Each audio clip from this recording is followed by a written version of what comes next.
The trolley problem is the most famous thought experiment of all time. Lego is the most famous toy of all time. In this video we're combining the two to discover the weird and wonderful variations of the trolley problem.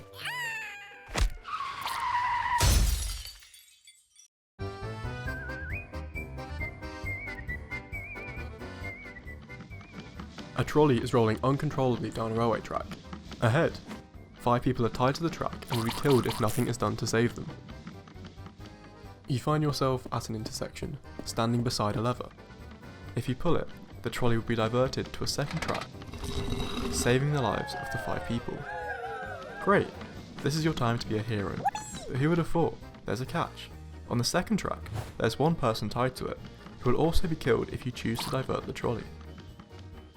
Do you do nothing, letting the 5 people die? Or pull the lever, saving the 5 people but at the cost of killing one? Tough question, huh? Well, get used to them. The only way to win here is to have no arms to pull the lever in the first place.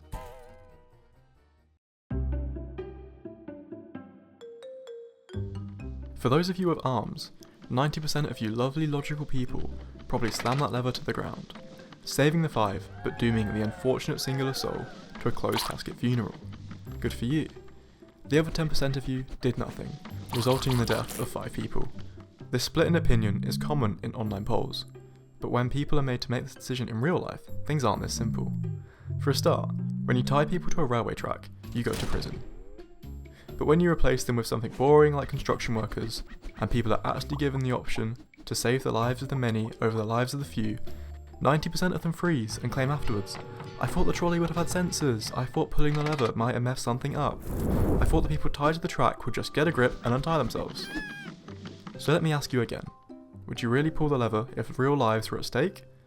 Still confident you would? Hold that thought as we tweak the trolley problem just a little bit.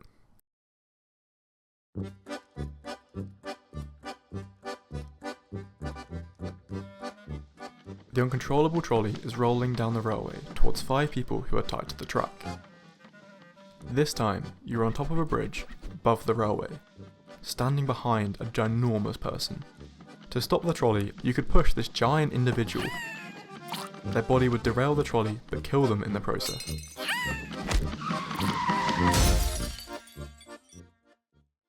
What do you do this time? Push the massive person to their death, or do nothing, letting the 5 people die? It's safe to say, pushing an outrageously oversized person to their death is a much harder decision than pulling only one measly lever, despite, on paper, being the same question of 1 life or 5. But are they the same question? Is it good enough to compare life or death situations on paper? To someone who only focuses on saving the greatest number of lives, it would be. To the exceedingly large mother who birthed the exceedingly large person you're about to shove, it's an unthinkable, inhumane act. This variation presents us with our first glimpse of conflict between 2 moral philosophies. Consequentialism, the idea that only outcomes matter, and deontology, the idea that some actions are always morally wrong. Still ready to shove? Let's push your morality even further.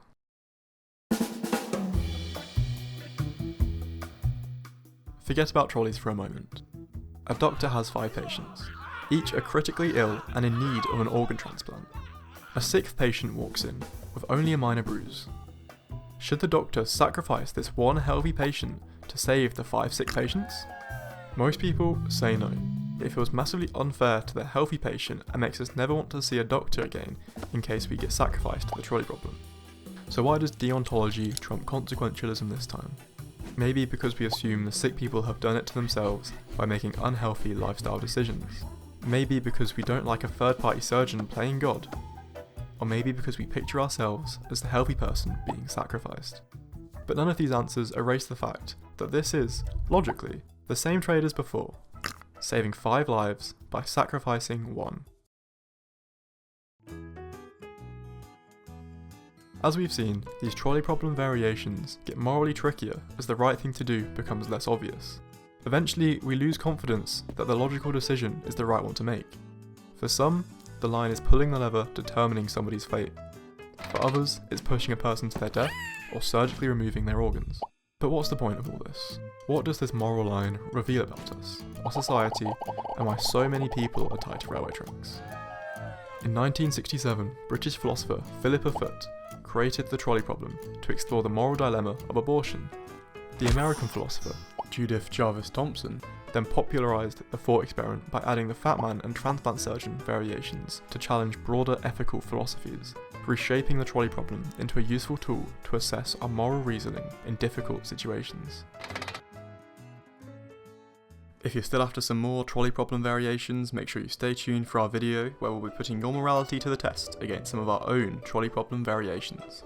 Or if it's more philosophy you're after, why not check out our video on the ship of Theseus, which is a thought experiment about questioning whether a ship that has had all its parts replaced remains fundamentally the same ship as before. And finally, thank you for watching.